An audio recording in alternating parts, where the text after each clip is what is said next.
and conservation, etc., that we support as well. We have been active since 2016, but formally incorporated in 2018. And we do have a strong presence in India as well as Sri Lanka, the UAE from 2 years.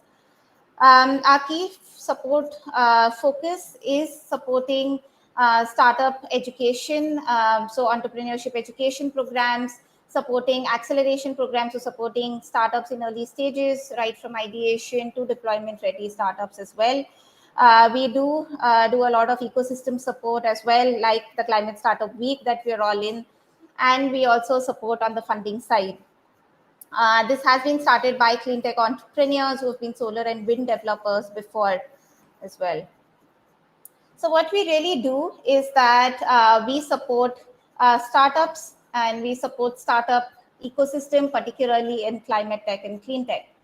And the way we do that is really across three verticals. One is the entrepreneurship development programs, where we do support early stage entrepreneurs, even right from ideation stage. We have a strong focus on women entrepreneurs as well in this sector, and also students. We run accelerator programs to support our growing portfolio of startups through mentoring, training, investor connects, and also some programs directed towards corporate and other pilot project connects as well.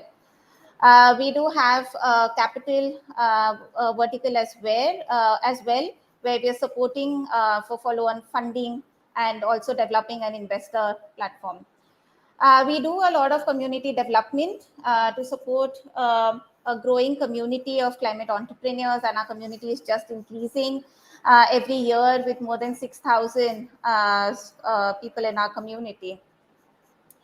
On the startup education side, just to be a little specific, we do have a climate startup school coming up very soon. Our first program is actually just launching, which is for women in energy, called the certificate program. And we do have other programs coming up specifically on the investor side and for climate and data. On the accelerator side, we have our program called Climate Ready for Women. We've already run 2 cohorts, and a third one is the applications are open for that in energy. We also have Climate Ready for Students, a ClimateLaunchpad, the event that we are all in today, which is the Climate Kick supported program, started out of EU, and we've been supporting it in India, Sri Lanka, Maldives, and UAE. We do have a follow-on accelerator called Climate Runway, and we have later stage accelerators to support deployment-ready startups, looking at pilots at the end, called Climate Takeoff, and Electron Vibe is one of our programs there. On the funding side, we have Climate Pitch, which is to support in the form of grants for early stage startups. We do have a Climate Angel Network coming up, which is to support already existing angel networks in terms of their deal flow and to catalyze early stage investment. And we will have a climate seed fund coming up very soon as well. On the ecosystem side, we do a lot of these events like the Climate Startup Week. We had a climate jobs fair, a lot of impact workshops, etc., as a part of this community development that we do. We cannot do this without a strong network of partners, and we have strategic partnerships in place. One of our strongest partners, of course, supporting us for our Climate Launchpad program, as well as for our follow-on program, Climate Runway, very soon as well. We do get a lot of support from the government bodies like Department of Science and Technology, also Kerala Startup Mission. So state innovation agencies have also been supporting us, innovation agencies. On the waste side, we've been supported by the Incubation Network, which is an initiative by the Circulate Capital and Second News. We have a program upcoming on the incubator side on particularly climate data incubator with Goa Institute of Management, and the Climate Angel Network is in partnership with Frontier Lab Asia.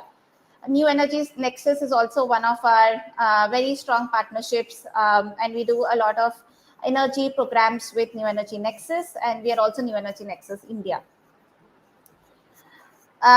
This is our very young and dynamic team, and all of these I mean, the range of programs that we have wouldn't have been possible with this amazing team that we have in place, and you'll see some of them come up on stage a bit later. And great, that's us. Feel free to get in touch with us.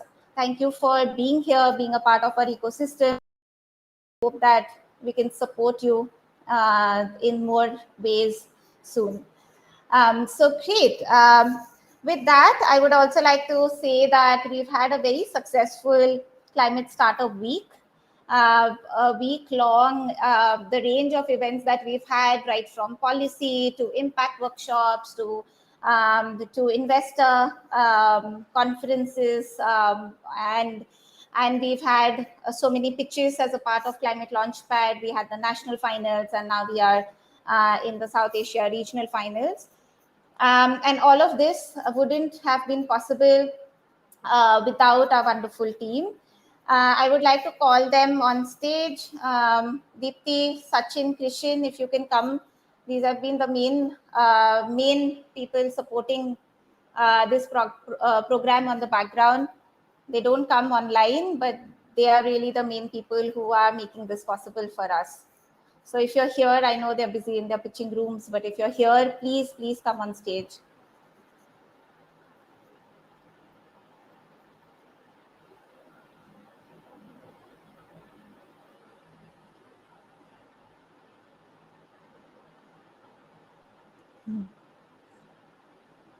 Okay. They are busy right now sharing for pitches, but they would be here pretty soon, hopefully. Just give us a second and we'll be back with our wonderful speakers. We have two amazing speakers today. Both are leaders in their space of climate and cleantech.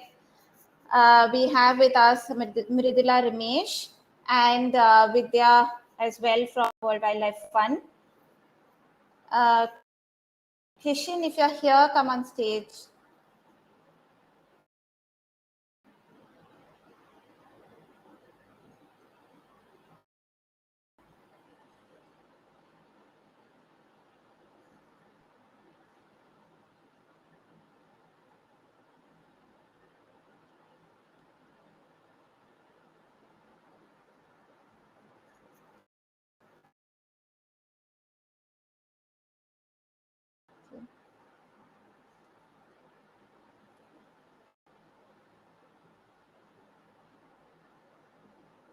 Okay, so give us minutes and we'll be back with the speakers. Stay tuned.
Okay, hi, I'm Ritula. Hi. Hi.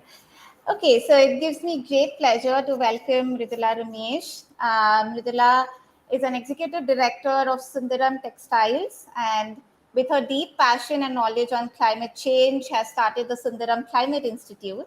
The institute is focusing on last mile research and implementation, and the key domains are waste and water. She is also a clean tech investor and is a member of both the Chennai Angels as well as the Indian Angels Network. She focuses her investment on startups in climate resilience, specifically in waste, water, agri-tech, and transport. She's also an author, and I'm sure most of us have either heard or read her book, The Climate Solution, India's Climate Change Crisis, and What Can We Do About It. She's also a columnist, Post, Bloomberg, Quint, and others. She also holds the post of Joint Managing Director, Southern Roadways, and a visiting faculty at Great Lakes Institute of Management. With that wonderful experience, Vidila, we are really eager to hear from you. All of the startups are listening, as well as others interested in the South Asian startup ecosystem. So, over to you. Okay, thank you, Julie, for a wonderful introduction. The first question that all of us on Zoom ask, can you hear me? Is my audio clear? You know, yes, Perfect. okay. We can hear So you. I can see essentially a blank screen. So I have no clue how many of you are listening and what kind of people are listening. So I'm going to assume that this is startups who are in climate change, right? Are Yes. there investors and general public too, or is it just startups? Yeah, so it's mainly startups right now, but there are others listening as well who have been in the cleantech ecosystem across India, Sri Lanka, and Maldives, particularly, who've come to listen. So they might be investors, they might be others who are supporting startups as well. And this is also being live streamed on YouTube. So we have Okay, others okay, listening in fair there as enough. well. So um, I really thought about what I was going to say, and I just said, what have I learned in 6+ years of investing in clean tech startups as an early stage investor? What can I share from my own journey as an investor, and what can I share from the learnings of the startup founders who, like you, have chosen to take the plunge? In um, in the 15 plus startups that I've invested in, there have been successes and there have been failures. And very little distinguishes between the two of them. So it'll be useful to uh, sort of understand what differentiates them. So I'm going to start sharing screen. And I know that there is a trick to this. So one of you can tell me if I'm getting it wrong. Okay. Yes, yes, I'll let you know. Okay. So I just said, okay, well, how to be successful in a clean tech startup? And in this, I have actually divided what I have in three parts. A quick question: do we have Q&A, or it's just one way only? No, we don't have Q&A. It's Okay, one so it's way. one way only. So there are three parts to what I'm going to speak. One is the world has changed. The second is how customers unchanged, and how is that translating, and what does that mean for you as an entrepreneur in this space? Since we're really talking to a choir of the converted, I'm going to keep the first section really short, and I'm going to start off with a video. I know we've only warmed about a degree, and what I want to each of you to keep in mind is that I want you to start off by asking yourself, what were you doing in February 2020? Okay, so just for yourself, answer this in your mind. For me, I was in Delhi in the airport. Uh, so with that, let's just start this video and then. So this shows the temperature change over the last 150 years or so. This is the 1940s, 50s, 60s, 70s, 80s, 90s, and that's today, right? So we've warmed about a degree, and it looks like we'll warm maybe a couple more. So what does that mean? Why did I ask you before this to think about what you were doing in February 2020? Because it's my sense that where we are in the climate change crisis is where we were in Feb 2020 in the COVID crisis. Okay, so in Feb 2020, if you like me thought, okay, this is something related to China, India is special, we have so much infection, nothing's going to happen to us. Then when we saw wave one, we still said, okay, we're still somewhat special. Then we saw wave two hitting us really flat across the face. So that's what climate change really is. And if you look at it, this slide that I'm showing you right now, this is how floods and storms, the incidences evolved over the last 100 years. And as entrepreneurs, the second chart will actually make more sense to you, which is, how has damages really gone up? Um, so there's no place to hide essentially already. And in my sense, we are in Feb 2020. Even wave one of the COVID crisis or the wave one of the real climate crisis hasn't hit us yet, right? And it's going to get a lot worse. The where we are in the emission story is, we're somewhere between here and here, which is between 2.5 to 4 degrees warming. And my hope is we're in the beginning of the S curve in terms of carbon emissions, and hopefully those will come crashing down. But the way some of the systems in the climate work, there is going to be a lot of warming and a lot of the effects before we sort of pull back, hopefully. And the even worse information is that the subcontinent is the single most vulnerable region to climate change. I think Pratap just mentioned before the speech that someone from Maldives is here. So I think people from the Maldives can teach the rest of us how it is to feel climate vulnerable. And it's we're right. We're in the crosshairs of climate change. And as I said, one of my areas of interest is agri-tech, because in India, plants tend to grow fat only when the climate is okay. And if you don't give them enough water, the yield tends to plummet even more.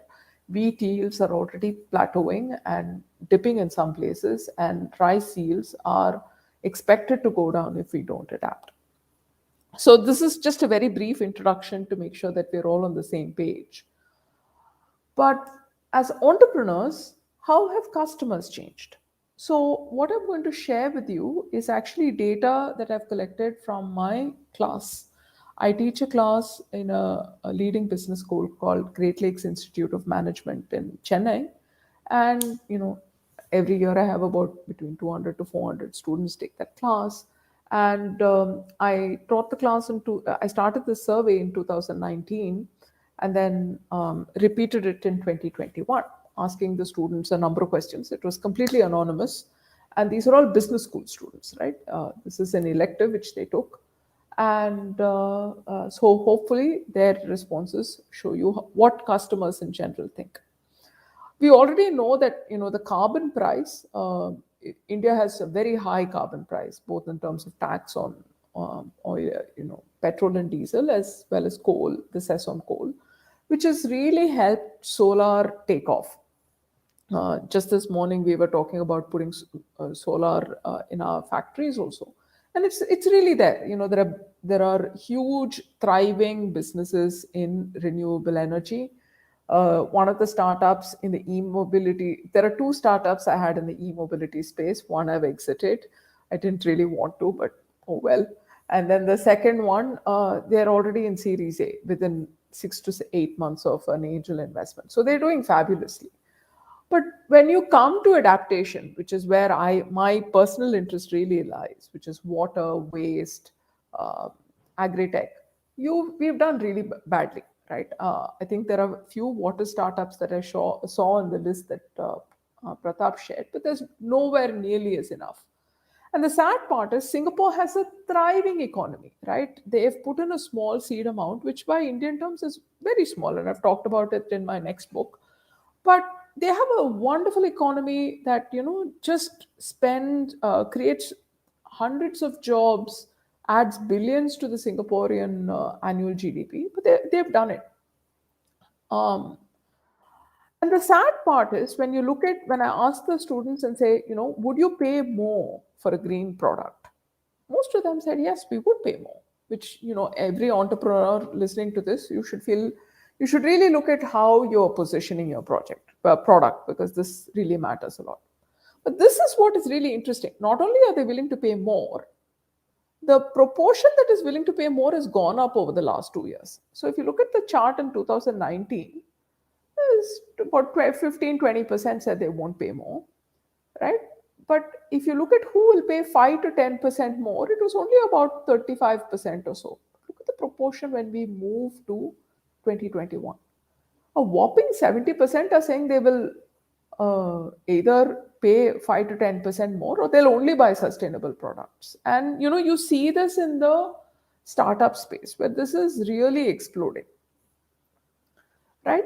This is another big thing, which is they said, most of them said they would value the greenness in an employer. And for those of you who are really looking for your team, that just says you should be ambitious and start going to some of these top business schools, because you never know who you'll pick up if you're because most people want to get into this and many people don't know how. So if you already started something, that may be a good place to go, and we'll come back to this later. This is really, really interesting, right? These are business school students, and business school students tend to be a fairly savvy lot. Many of them were willing to take a hit in annual compensation to work for a green company. Okay, and so this really means that for many of you, this is a good place to be looking at for employees or partners. Apart from this, and Pratap and Vidya and I were discussing this just a little bit earlier, there's a wall of money coming at this space, right? And that's good and bad, but there is a wall of money coming into this space. So I think this is just further reassurance that what you're doing is a good thing. Some of you may be facing pressure from family saying, what are you doing in your life, etc., what are you doing in waste startup and all that, but you should tell them that, hey, this is the in thing right now. So what does this mean for you, right? The world has changed, consumers have changed, and I've just shown you like India-centric data on consumers, which is basically a survey from my students. But you have global data on this from Nielsen and McKinsey and KPMG and all of those. And the world has changed and consumers have changed in what they want to buy. But what does that mean for you? So this really, I'm going to go into, I'm going to stop sharing and then just go into these points one by one. So let me just make sure that, so I've stopped sharing, I think. So let me just go through this one by one. So what I really look for first when I look at a founder and I start talking to them, passion is an overused word, right? And how do I sort of test for passion? Passion, and I will go into the quintessential example of what passion means and ask you a question. When did you last have a crush on someone, right? And how did that feel like? When you have a romantic interest in someone or a crush on someone, you know every small little detail about them. You notice everything, right? You know what they like, what they don't like, when they're high energy, when they're low energy, how to approach them, how to persuade them of something. Surprisingly, being in love with an idea or a company is pretty much the same thing. And that's how I gauge passion. How has the entrepreneur really thought about the problem that they're trying to solve? Are they glib? Or do they understand it to the extent that they're actually in love with the problem and they're in love with the solution? Because, look, I'm sure most of you can teach me about this.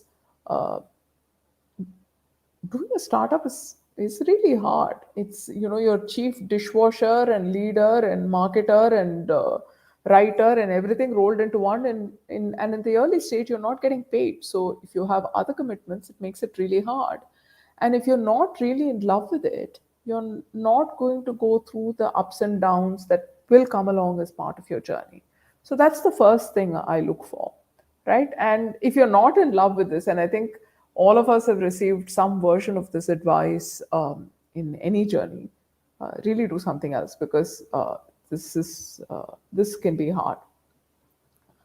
The second thing again goes back to this point of being in love, right? The question of, do you really know what problem you're trying to solve? So I got this this IoT of it's a water meter but on IoT, and I got a founder, and they said, look, we're doing a IoT startup, can you help us out, etc. So I said, look, what is the price of your meters? They said X amount. And I said, that's a really expensive amount. So, is that something that you're thinking about? If you're selling it to a household, they're not going to spend that much because they're paying far less than that for water. So they don't really care. They're like, no, no, but we're going into our industry. But I said, if you're going to industry, how are you marketing it to industry? Most industries get free water. So why should they even care about it? No, no, we're going into, we started in this, I'm trying to keep it as anonymous as possible because I'm speaking to the clean tech community and it's a small world. So, a startup like that should have started in a dry state where water is small, etc. But sometimes they start in states where the water is plentiful and then you don't have a good market. Many of you want to show a very large total addressable market, but don't really understand that owning your niche, small it is, as small as it may be, is far more important than seeing this huge market. Which gets me to the third question. And this is the most important question that I look for. And this is the question that most startups fail on. What are you looking for money for? Why do you want money? And are you sure this venture capital model is the model you want to go for? Right? So most people will say we want to develop our tech. Then they'll say we want to develop our team. Then they'll say we want to develop marketing. This is like the three standard common answers. And I'd be like, okay. So in a venture model, and this is what we were just discussing before also, that most clean tech startups don't fit into the venture model, right? You should be able either looking at seasonal cash flow, or you should be looking at internal accruals and going small. But the unfortunate thing is, because there is a hype around it and because clean tech is the flavor of the month, and everybody wants to be on, on a full page spread in the Economic Times saying I've raised so much and I'm in series D. The problem is, you take the money and you've convinced a group of people about your valuation, and 2 years down the line, your projections are not materializing because the problem that you're trying to solve does not lend itself to this kind of um, exponential growth. Then what are you going to do? You've got frustrated investors and you're frustrating yourself and you're trying to force fit your business model and the problem that you're trying to solve into a financial model that it doesn't really work for. So please ask yourself, what are you trying to make a difference on? If your goal is to get on a full spread ad page right up in the Economic Times, that's fine. That, I have no judgment there, but that if that's your goal, that's fine. But if you're really trying to solve a problem, I would please ask you to get to understand the problem and then learn what is the financial business model you need, and then what is the financial model you need. Because otherwise, if you have a business model and you have a financial model that doesn't quite go with it, then you're just in a bad place because your investors are going to push you in a particular direction, which solving your problem may not really need. Then what is the other thing? Do you have all the skill sets? Okay. So this again, I would love to give you examples, but I can't because this is a small community. I've Many of the founders that I've met are very passionate people. Some of the founders I've met are founders I've met are usually 40 plus. So if some of you are falling in that group, great, because you're doing very well. And they really understand the problem. They're very passionate about it. So they tick the tech, they tick the passion, and it does fit the venture model. So they tick that too. But I don't see a marketing mindset within a mile of the startup, right? Their marketing team is completely not there at all. So when they give their projections and they give their go-to-market strategy, should I be franchise? Should I go myself? Should I be partnering with someone, or should I be advertising to build my brand? What are the channels I should employ? These are the questions I get very weak answers on. And as an investor, I would be very, very comfortable if I saw a marketing person as part of the core team with equity investment, equity ownership of the company. Because aligning, getting the tech I was, again, in my experience, money is rarely the problem. It's rarely the bottleneck, right? If you have the right solution, money will come. The tech, again, is rarely the bottleneck. There's tech to solve most of life's problems right now. The problem that I see the gap in is the envelope around the tech, right? How do I reach the customer? What kind of payment and price terms do I need to think? How do I make sure I don't get caught in the evil web of accounts receivable, which will be the bane of your existence as a startup? Um, so it's very important to get a person with the marketing sense to partner with you right early on. And I see this as something that many startups fail to do. Then I have two more. Okay, one is the role of your advisory board. These guys will make or break your business because people will give gyan which is not useful. People will give gyan which is actively harmful, and then you may need gyan which you're not getting. Okay, so think about, again, a diverse skill set in your advisory board and trying to get that. Lastly, I will talk about how you treat your early stage investors. um, I've been in this game, as I said, for about 6 years, a little more. And there have been startups who have, founders who've been my friends. And then there are people who I feel could have behaved better. So I think, again, this is a very small world and most people are connected.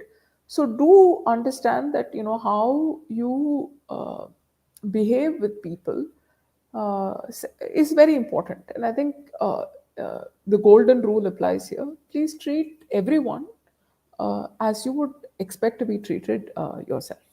And with that, I'll stop. I think there are no questions. So thank you very much and good luck on your journey. I think what you're doing is really, really valuable. So good luck on your journey. Wow. Um, that was really good and practical advice, I would say.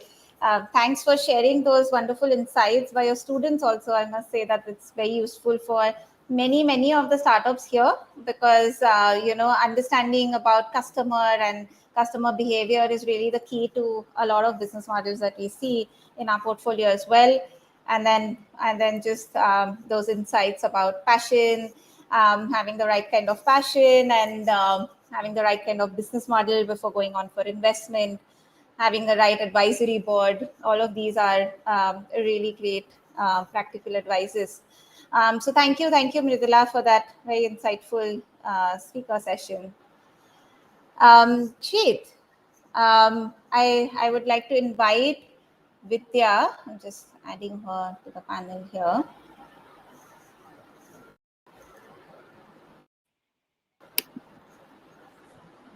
Hi, Vidya, can you hear? Yes, I can. Hear and see me? Yes, perfectly well.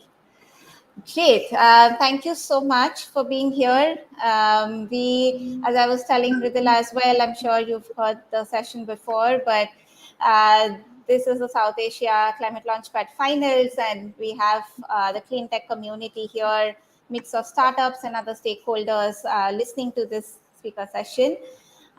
We also have the jury deliberations going on parallelly. So startups are also kind of waiting in anticipation while listening to you speak as well. So great, thanks for being here. So we have Vidya Soundarajan here. Vidya has been a leading climate change professional with over 20 years of diverse experience. And that experience has been across the domains in the field of sustainable development, climate change, public policy. She's also been working in development fund management and large-scale adaptation projects on the ground as well. The first part of her career was particularly on conservation and development and development programs, also including water and energy management. But slowly, she's really focusing her attention more on climate change mitigation, and lately, I think more on adaptation the last 10 years.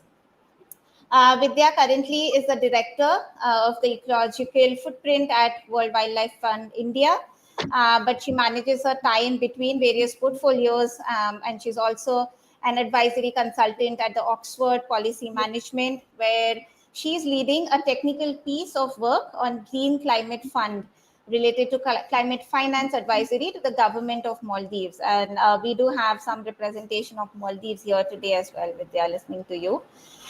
She's also recently led the work on conducting a detailed evidence review and stakeholder management plan for the proposed Asia Pacific Climate Resilient Platform for DFID, Asia Pacific.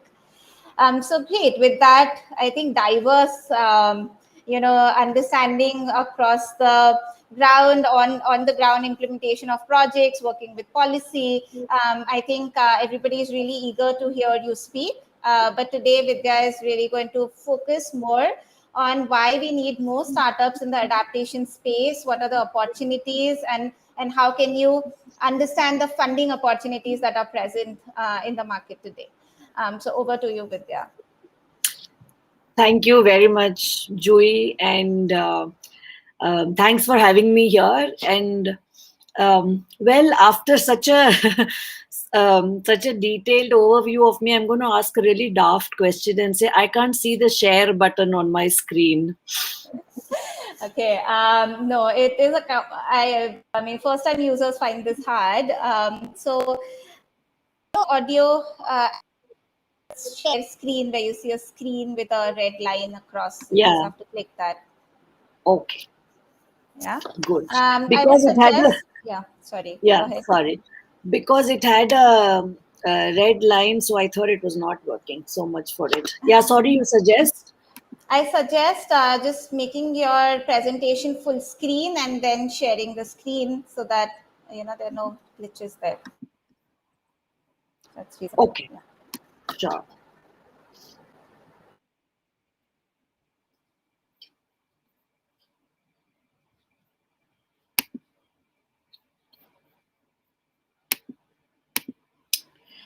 Okay. Sorry. Apologies for doing this. No problem at all. Are you able to share your screen? Yeah.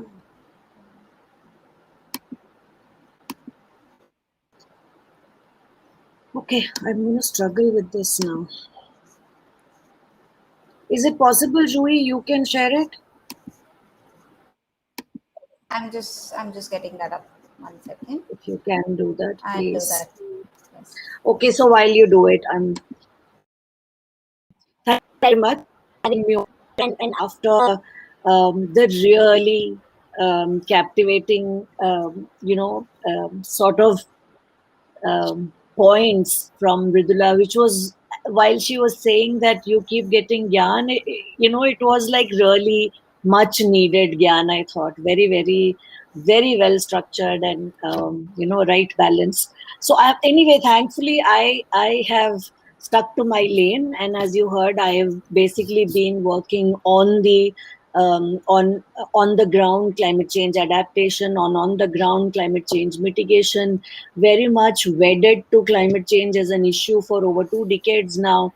And in the last 10 odd years, I've been working very closely with the finance sector, looking at climate finance as a area, and specifically trying to bring in more and more private sector adaptation, more core rather than corporate social responsibility spending. So I do look at the whole ecosystem of startups and investors from a very, very different point of view. For me, in my work space, both the clean tech entrepreneurs, the startups, the innovators, and the investors are all the sort of key stakeholders, clientele that I have to convince at some point. So I'm going to use the same tack and talk to you about, basically how I see, a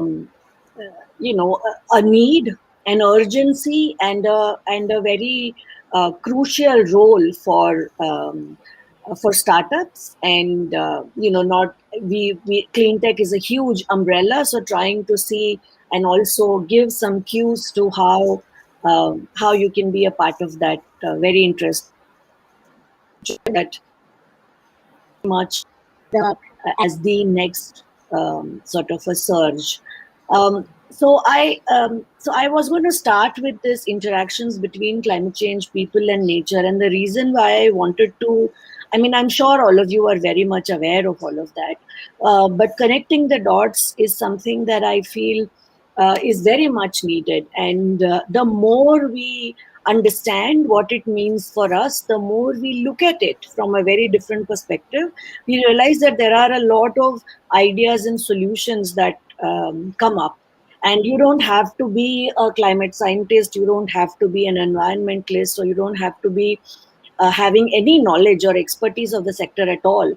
But as soon as you connect it to the issue, you're able to look at it very differently. And one of the huge advantages that the innovators, startups, entrepreneurs might have is that you as a community, you as individuals, both are able to look at the same issue from multiple perspectives at the same time. And when we match the two sort of perspectives, one, the problem from a very different perspective, and you have a very different bouquet of solutions, there comes the actual, transformation that we keep talking about.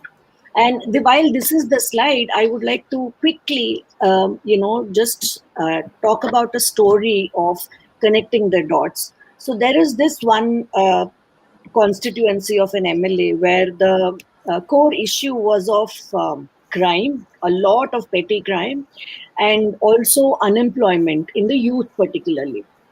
So, from various sort of pots of money that he had, from the various, from whatever understanding that he had, they were frantically trying to address these two massive social problems. And I would be very amazed because of the actually climate change impact. And this seems like a really distant connection, and it was actually the seed funding for a climate change adaptation project which helped them address both this. And I'll tell you why. All of the unemployed youth were actually children of fisher folk who were doing prawn cultivation.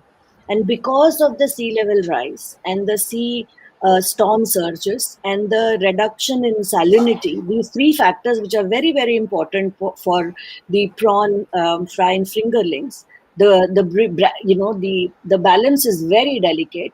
And the skewed balance meant they were seeing year after year after year of failure, not good catch coming. So while the adults were committing suicide, the younger ones who did not know anything else were either getting into crime, which was the reason that they had massive petty crimes, or were just loitering around completely unemployed, and their data said unemployed because that's their business anymore because they've stopped doing that. And so the MLA actually bid for an adaptation project, invested some money in creating those sort of temperature controlled, slightly salinity controlled breeding ponds, and then move into sort of more segregated, got back their fisheries, but also invested their adaptation money into alternate livelihoods and stuff. The reason I'm sharing this story with all of you is you're looking at clean tech from a single perspective. You're looking at it from a point of view of this is the new sector, there is a lot of boom, there are a lot of incentives. And as a person very closely attached to the issue of climate change, I would urge and request that you start looking at it from a actually really disruptive, in your language, transformational solution to the whole range of problem. And if you looked at it differently, I'm sure solutions that are going, you're aware of all of these sort of connections that you see on the sheet right now in terms of how human activities impact environment and cause more climate change, and the increased climate change causes impacts on the very same people. So it's a vicious circle which is deepening by the day, which is it's like the core of the eye of the storm. So we need to sort of break the cycle somehow and move out of that. And that is where in the parlance of ICT and others, when we all kept hearing disruption and these kind of terminologies, I think that's what it means in the parlance of climate change, that you break this circle and create tangents and sort of come out of it and come out with really innovative solutions. Can you put the next slide, please, Julie? Thank you. So now, after having done a really positive pitch, I'm going to completely flip the coin and talk to you about obviously why we need a start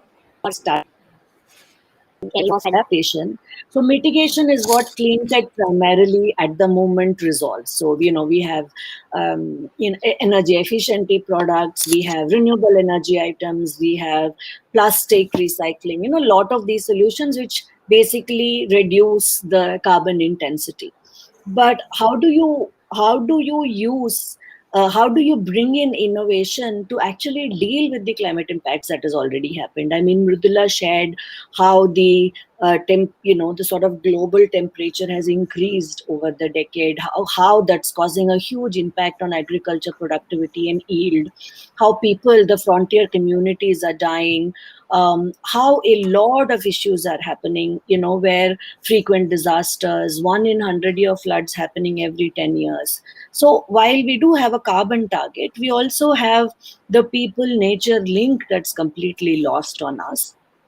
And there is huge this big industrial revolution in the 50s. Then there was this massive financial sector boom. Then there was this IT bubble, as we called it. And now is the opportunity to look at the whole climate spectrum either as an opportunity for the next big transition in the business sector to happen, or as a huge big challenge, and we can all collectively collapse and die. So those are the two basically options that we are left with.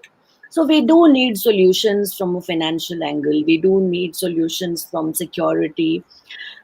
And before I go to the next one, to say economists, scientists, agriculture specialists, architects, the whole list of massive professionals that I have listed, I should have actually added some space scientists and others.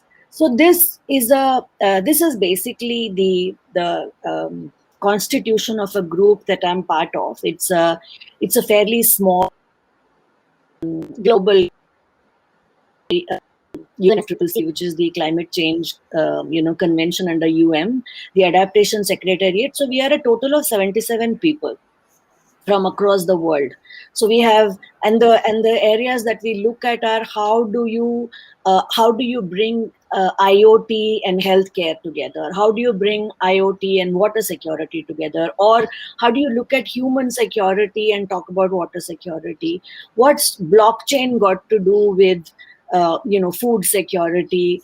How can so multiple cross linkages? So there are space scientists, there are specific blockchain specialists. There is this one person from Germany who's supposed to have brought about a massive energy reduction in the Bitcoin process. So Bitcoin is one of the most energy intensive businesses as of today, because it's a lot of money. But he's also a person, the way he transacted. So a different group, and me as a climate change person, there's somebody who's an ocean scientist. We all sit together and discuss. The biggest gap in that forum was, the real startup entrepreneurs, or even people that invested in startup entrepreneurs, or people who actually thought about all of that, and completely forgetting that any huge change or transformation actually happens from a really, one person thinking differently entrepreneurial area. So while they missed out, so in terms of invitations, UN missed out, and none of us thought about it. But in terms of active participation also, we have architects, we have economists, we have agriculture scientists, everybody part of the climate change game changing process. And I don't see so many entrepreneurs from the adaptation perspective in this space. And there is a huge need. So people like us have worked with the financial in how we can lending, how they can make it more risk proof. But we haven't also actually honestly worked that hard with the younger generation, motivating innovation. We've done it for clean tech and we've done it for renewable energy with carbon mitigation, but not so much for adaptation. So I think that's a huge untapped space, totally left for all of us to contribute to. Can we move to the next one, please? So I just have two more slides, and this is more from my minuscule experience in terms of understanding the startup environment, or in terms of understanding how I haven't ever had the courage to risk um, you know risk taking ability to move into an entrepreneurial space. And I think the fact that all of you have that risk taking ability is, I think, a person is what is really required to transform the sector, and which is why I think this is an urgent plea from our side to your side to say that there is an opportunity, and we are happy to explain in terms of what are all the needs, what are all the gaps, where we completely, as climate scientists or climate activists, are completely flabbergasted. We don't know we don't have the solution, we don't have the bandwidth to make that connection possible. Things like, and we do talk about all of this, but we talk about it only from the existing technology available, which is playing safe, which is trying to see if we can make marginal changes, not necessarily bringing about that complete shift.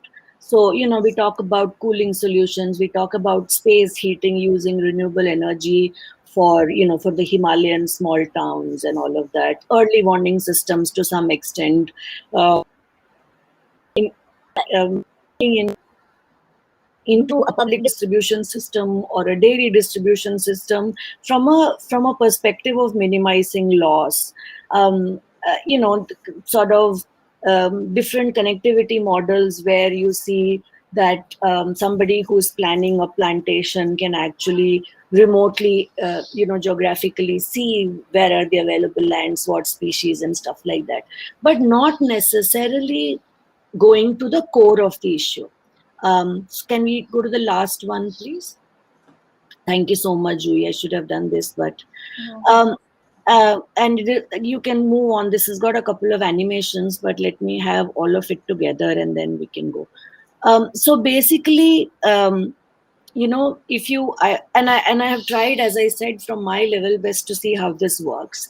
There are issues. So adaptation basically is trying to help people and minimize people and forces, which has happened as a result of climate change. Also, sometimes just adapting to not just climate change, but also in terms of, over the decades, so many changes have happened, and we have evolved and we have adapted ourselves to suit to all of those changes. In terms of now we are a lot more technology dependent. 20 years ago, we wouldn't have dreamt of our entire nation working on Zoom, for instance, or online. So we've evolved on all other fronts except on really dealing with the huge issue of climate change impact on the space.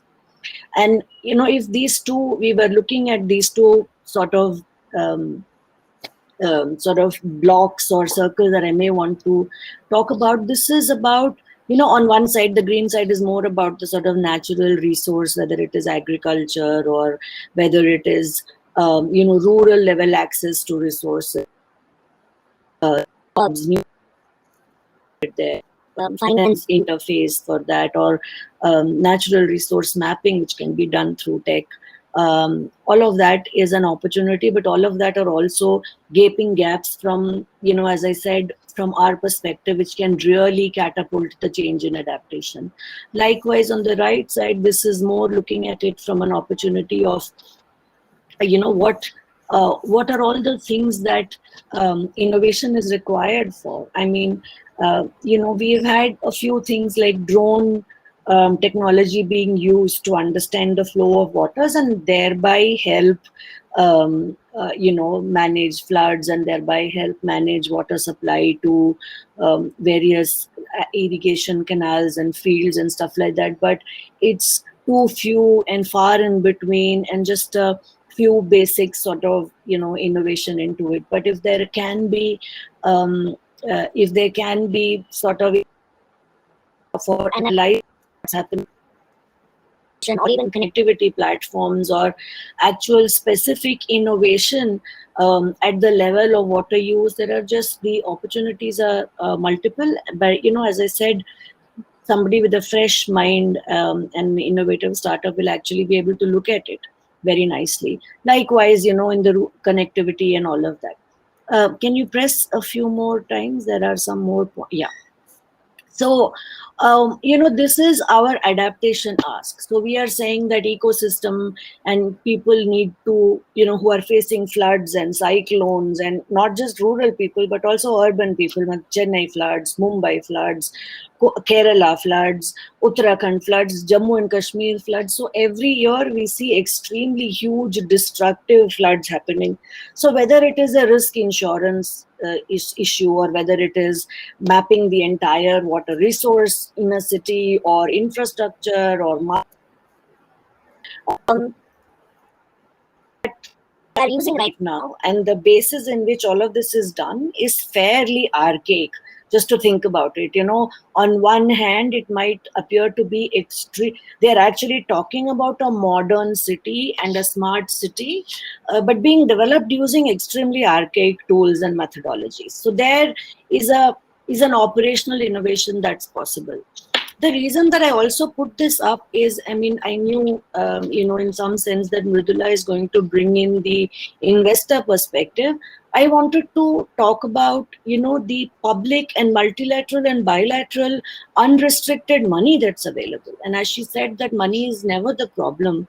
When these sort of transitionary ideas, for the ideating phase, for the phase when you can think about sort of issues and challenges, try out pilots, demonstration, there are a number of impact multilateral allow you to play around with the transitional phase between your idea to actually finding an investor, in sort of prototype, in the incubation stage, in reaching out to the investors, or even reaching out to large multilateral debt funding that's available at really low interest rates for even startups. Just to name a few, there is a cleantech innovation fund, which is 1 billion committed. Of course, the innovation has to be applied in Europe, but can be accessed by anybody. There is a huge focus on adaptation. Green Climate Fund gives 1 million per year, $1 million US per year, for up to a maximum of 3 years, just to ideate and come up with solutions that can help access greater private sector financing. So if there is financial tools, if you're looking at just information technology gathering tools, if you're looking at, modern, their investment being de-risked into the adaptation space, then up to a $3 million US for about 3 years, just to explore and de-risk that process. Those funds are available. Adaptation Secretariat does, Global Commission on Adaptation does. So there are multiple avenues for individual startups to reach out to and explore and look at these transitionary periods between how you ideated to actually making it. It's similar to a public sector angel, for instance, here where they actually give it to you as a grant and they just monitor how it's being spent into becoming into a catalyzing with a catalytic sort of perspective to it. So one should look at both of these. But the bottom line plea to the entire startup environment from a climate change person as me, please look at new dealing with the climate impacts as an opportunity to bring about that disruption, bring about the transformation, and a much needed, most urgent intervention area, which eventually is, much needed for all our existence. So I think I'll stop with that. And my hope is that if one does look at all of these things, then in some way you already in a different perspective show commitment, show passion, show some understanding, and just like the last sort of comment that Mridula made, I will urge and say that while when you constitute a whole team, don't shy away from engaging. And I agree, a lot of people need not necessarily communicate in the same sort of language that you guys speak, in the sense that's a lot more scientific and boring, but the more interactions that you do, or more you have some people on your sort of ideating team, pitching team, it really helps to have somebody who understands the problem very well, may not have the solutions, but to have somebody who can explain the problem to you right before you start thinking, I think is very crucial, much needed. So on that note, thank you very much. Great. Thank you. Thank you so much, Vidya, for laying out the opportunities in the adaptation sector for startups. I mean, as you said, very rightly said, that we've been focusing so much on clean energy and mobility, and these do form a bulk of the startups with us as well.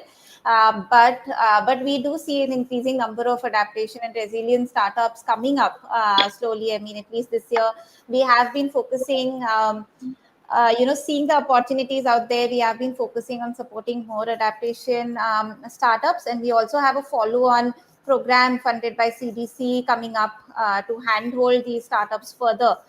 So hopefully we'll have some strong startups in that area coming up and getting more support, also with the kind of funding that you also laid out so wonderfully in your session.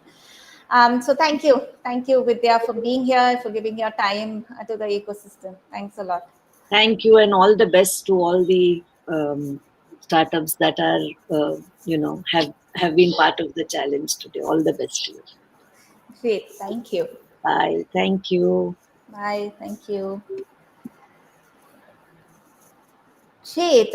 So thank you so much, everybody, for being there for these sessions. I know all of you, particularly the startups who've just pitched, are waiting with bated breath for the jury results, and we just have a couple of more minutes for them to finish their deliberations and come up with the final results. But till then, what I was trying to do before, I want to introduce the wonderful team who generally stay behind the scenes, but are really the reason why we can hold these events so smoothly. So please come on stage, Sachin, Deepti, and Krishan. Of course, there's a larger team there and everybody has pitched in, but these three are really the main facilitators who've made possible these sessions.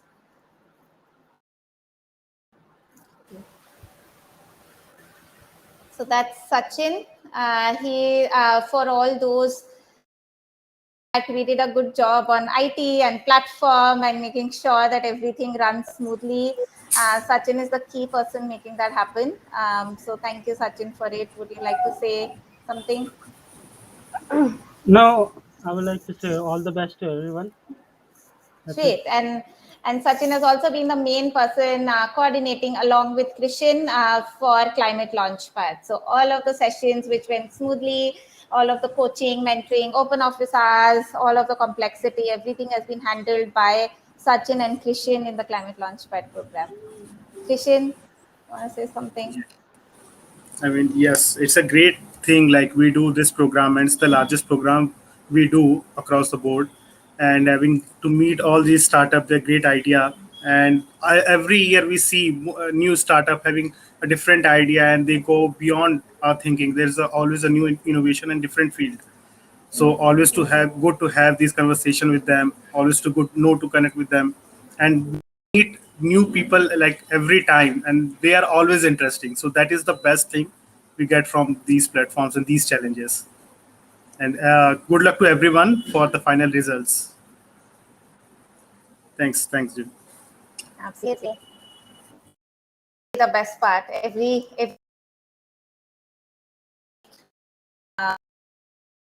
batch of entrepreneurs. Great. And the woman of the hour, she's really handled startup week. All of the sessions through the week has been handled by Deepti, along with, of course, from Krishan and Sachin, but she's been the main and the entire show. So, Deepti. So much, Zoe, for those kind words. Of course, it's not possible without the team. And thank you everyone for joining during the week. We hope you could attend other fruitful sessions with us. If not, we will also share the recordings with you later on after this week. And all the best to the pitching teams that are there participating today. So thank you for joining. Great. Thank you. And of course, acknowledging the entire team who's been involved throughout the Climate Startup Week. We have a 20% team, and every single person has been involved in the Climate Startup Week to make this happen. So we really hope that we as a team can support a lot more of these events in the future as well. And if you do have any specific, requests, this particular session for us, we want to hear more about so and so topic, like for example how Vidya spoke about opportunities in the adaptation sector, about more topics, have more ideas in which we can better support you, please feel free to email us. We're all always available and all ears to hear feedback, hear suggestions, hear praises. Thanks, Hitesh, for that. And great.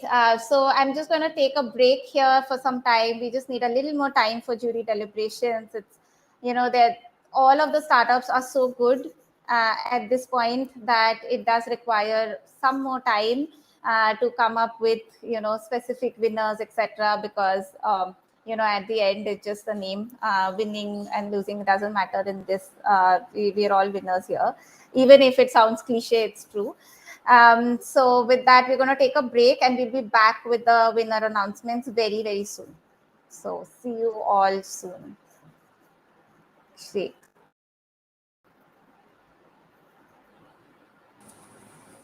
Sachin, you wanna? Yeah, I'm gonna put it. Yeah, you guys go on.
Climate Launchpad is about solving climate change one startup at a time.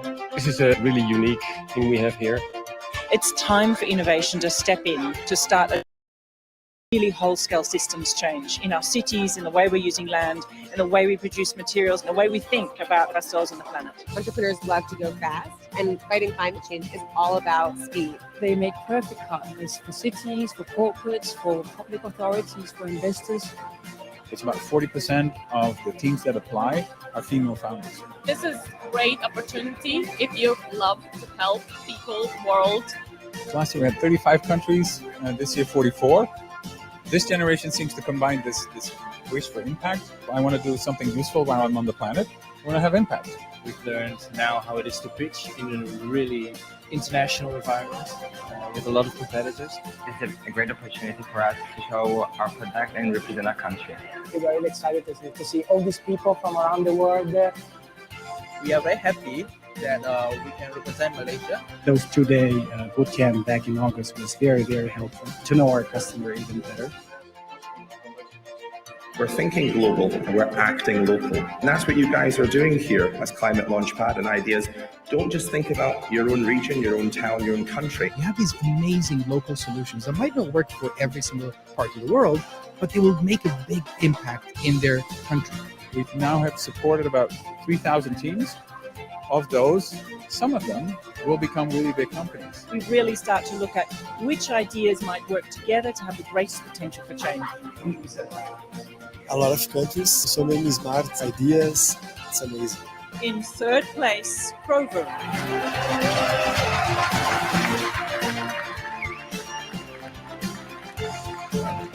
Such a great feeling. This is really proud. We got approached by several investors. It's a really rewarding moment. Second place, JSP.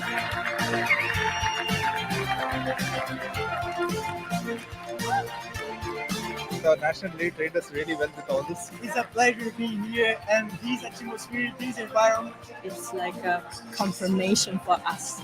It's perfect. Thank you. First prize, Eco 2 blocks. It's fantastic to be hosting this event.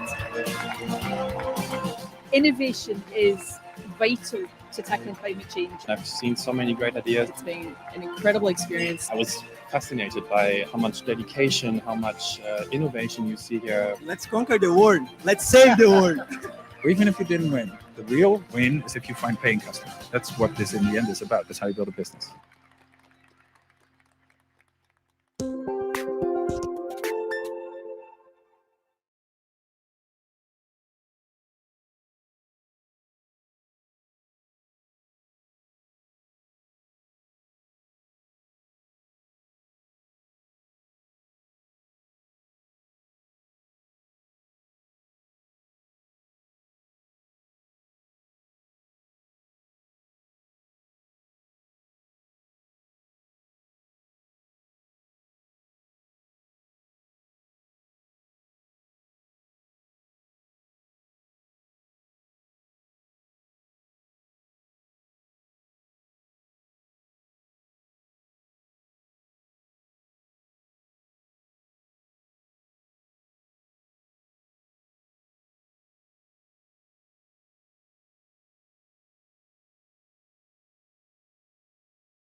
Fire.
Great.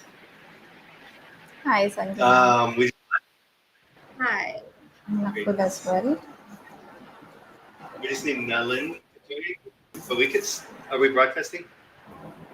Yeah, we've been broadcasting. Okay, is that video nothing? All right, great. Hi, everyone. I know everyone's been waiting. It was a very hard decision to make. That was one of the key challenges.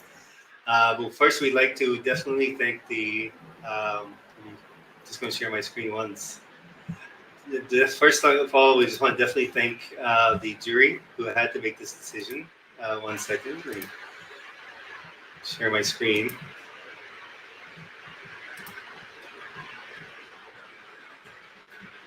All right.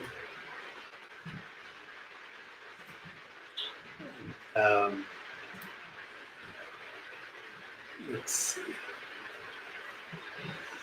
No, Sachin, I'm not able to share my. Oh, there's 5 people here. That's why. Sachin, can you? I'll leave. I'll bring Sanjana and Nakul. Can you guys come in just 5 minutes? Sure. Is that okay? If you can hit the leave button, you'll still stay in backstage. Yeah. Okay. Yeah. I just wanted my Nalin and Sachin and Julie up.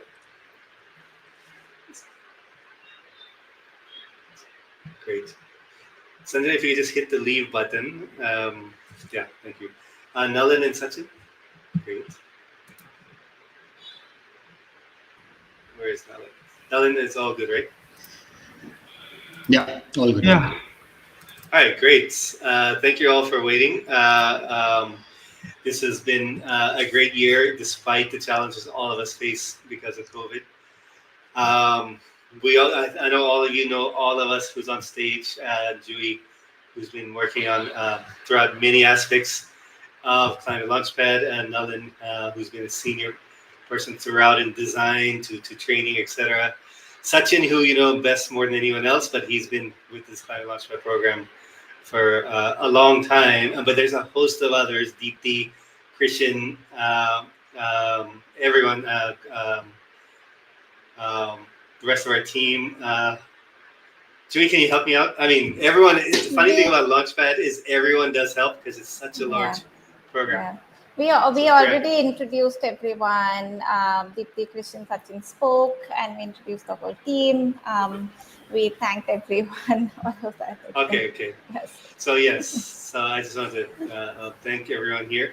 I'll just now. Let's go ahead and get to the results. I'm just going to if Sachin and Nalin and maybe Julie, you want to come off. We'll just have the jury come on.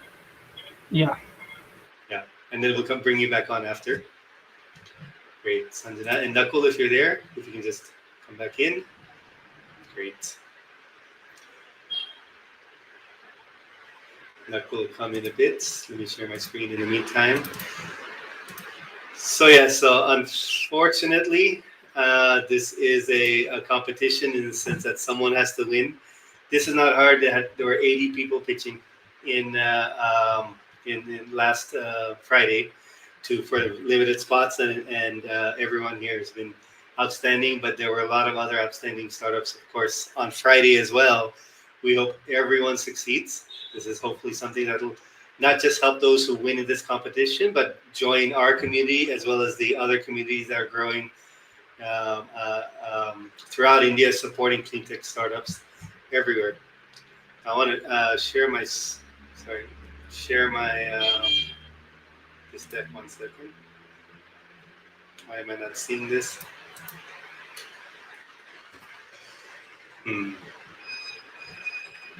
1 second, I'm having it. Here we go. So yes, we had 116 startups overall in 3 countries. Unfortunately, this year Bangladesh, Nepal, and Bhutan couldn't make it. We had everyone, including especially them, struggled a lot at the beginning of this program in April, May, and June to organize. But hopefully they'll be back next year. We had a good spread this year with a large number of amount of growth in waste resource and natural resource management, which is great to see. In particular, we want to thank our jury who took off their Saturday afternoon to support us. Sanjana Jadhav from Marco Foundation, Innovations Foundation. She's also here on the stage with me to present some of the rewards. You should check out what the work that they do. They are supporting lots of circular economy and other startups with the resources and the networks that the foundation has built over the years. Coraline or Linka from UNDP, unfortunately she had to drop off. But I'd like to thank her as well. For those who may know, we have the UNDP Youth Collab still going on. Applications are still open for another week. If you could apply, spread the word, maybe even apply for that if you're eligible. Just check out the requirements on the AIM website for the same. We had Meeta, Narsingani from Circulate Capital. She had to drop off for this, but Circulate Capital has been very doing some amazing work in bringing capital to plastic waste startups here in India, something that we couldn't believe a few years ago, but people, their team organized and are finding amazing plastic waste startups to support.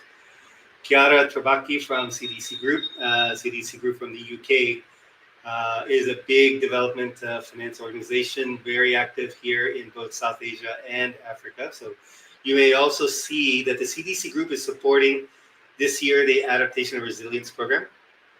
That if you are an adaptation and resilience startup, do apply. The deadline is September 13th, I think, which is Monday.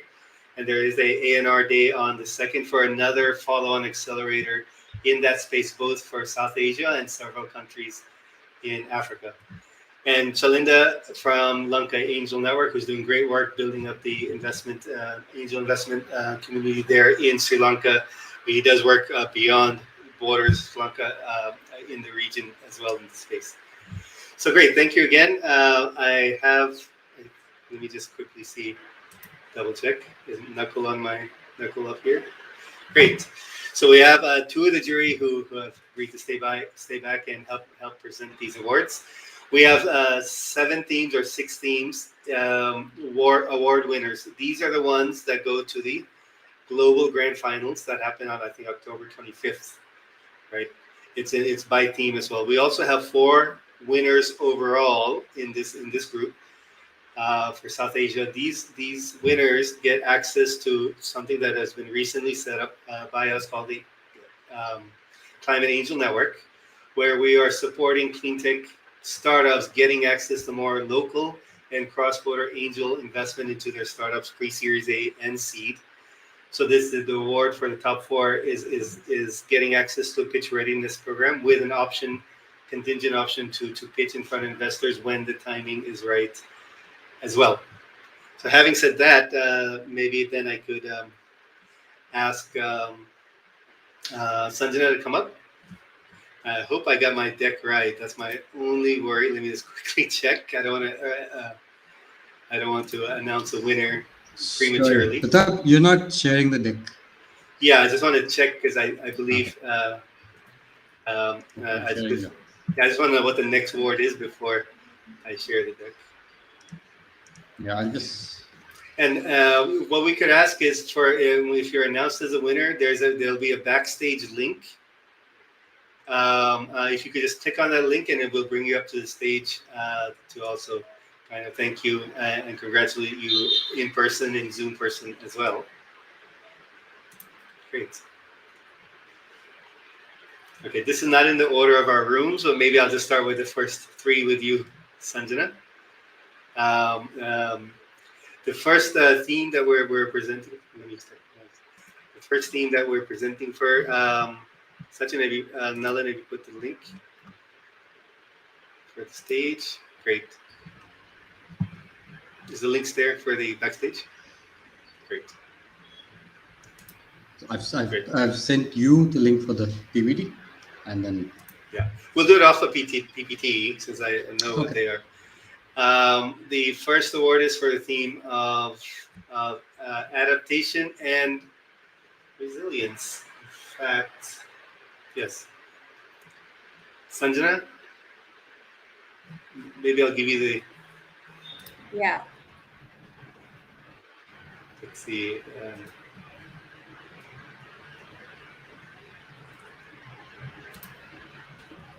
I'm gonna let's see how I can communicate with you, just to refresh.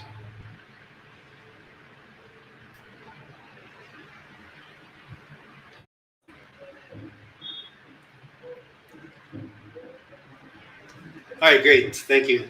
That was not done for dramatic effect. That was just kind of confusion on our side to share information. We don't want to make mistakes on this.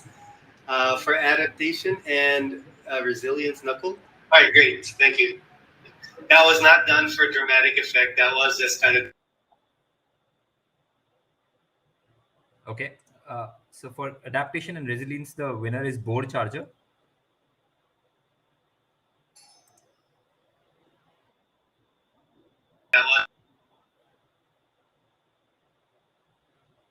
Okay. So for I speak. the winner is board charger. There's an echo, Pratap. If someone else has a second tab open. An echo actually, everything's getting repeated. An echo when I speak. If you can check your browsers, if there's a second tab of a Hopin open. Anyone? Knuckle? No. All good. I think it stopped. Yeah. It was probably Sachin again. Okay, maybe we'll invite the startups after. Okay, thank you. Thank you, Board Charger. Congratulations for the winning the adaptation resilience theme for, and you'll be going to the Global Grand Finals. Next, let's see. We have theme of circular economies. Sanjana? Yes, and the winner for circular economies is Watson Environment. Very nice. Congratulations, Watson. We hope to see you after to come up to the stage once we announce. Next, we have Knuckle, Urban Solutions. Okay. The winner in urban solutions is SMDP. Great. Congratulations. Energy efficient ACs are the need as this world is going to be heating up. Anything that kind of actually the perverse kind of activity happening as we heat up, we need more AC, especially many segments and communities, maybe all of us. So anything that can help solve this problem as the problem gets worse, much appreciated. Next, the Knuckle, we have clean energy. Yes. Okay. The winner in clean energy is Nyquist Innovations. All right, great, super. Thank you. Congratulations, Nyquist. You'll be going to the Global Grand Finals. I'm an ex-solar developer as well. And when we started off, it was plain vanilla. How do you get a panel onto the ground and sign a PPA? It's great to see that a lot more innovations coming in to strengthen and deepen a lot more solar in our country and maybe beyond our country. Next, we have food systems. Sanjana? Systems is Green Pods. Great. Congratulations, Green Pods. Again, these are solutions that we need in the market. You'll be going to the Global Grand Finals as well. And finally, we have a new category this year called the Next Big Thing. Knuckle. Next Big Thing is sometimes solutions, sorry about that, is oftentimes not easy either to categorize or maybe too out of the box or more difficult than other solutions to get supported today, but could be really game changers in really this fight against climate change. Knuckle? Yeah. So a very fitting startup for this category. The next big thing is Tendon. Great. Congratulations, Tendon.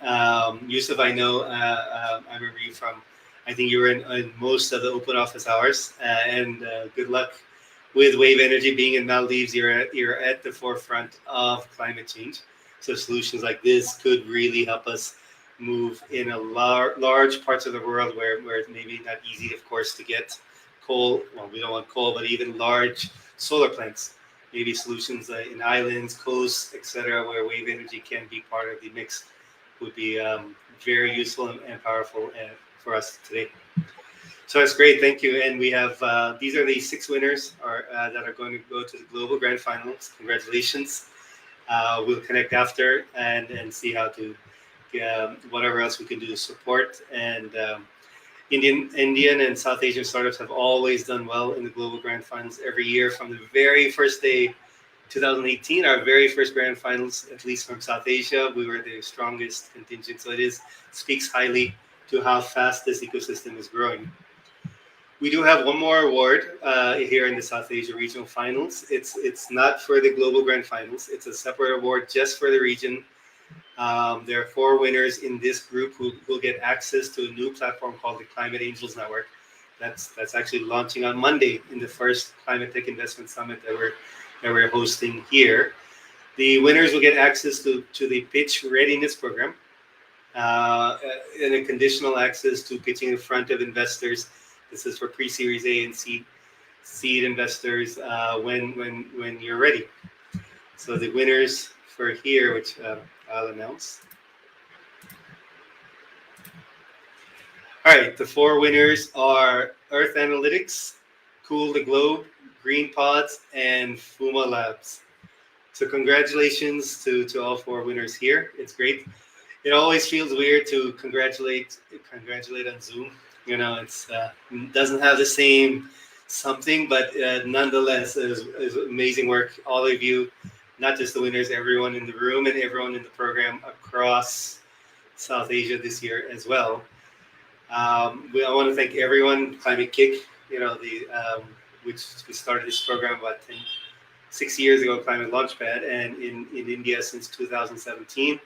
There have been lots of other mentors, experts, too numerous trainers, and other organizations who have helped throughout this program.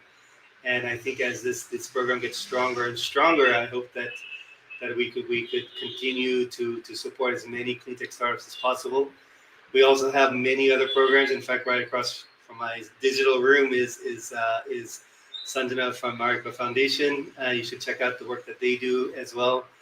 And in the other part of the Zoom room, Nakul at Blue Ashfa, a new climate tech fund that's supporting bringing capital to early stage startups as well. So this ecosystem is strengthening, it's growing, and it's growing fast. And I do hope that if you don't win, don't worry. I used to never win competitions or anything. My very first 10 job applications, I think, were just rejections, and I came from a good school. Didn't help. It's part of the game. There'll be many opportunities. This is just a competition. The real goal, of course, is for you to create these sustainable startups and make an impact. So do stay connected with us in our community, and we'll see you very shortly. Thank you.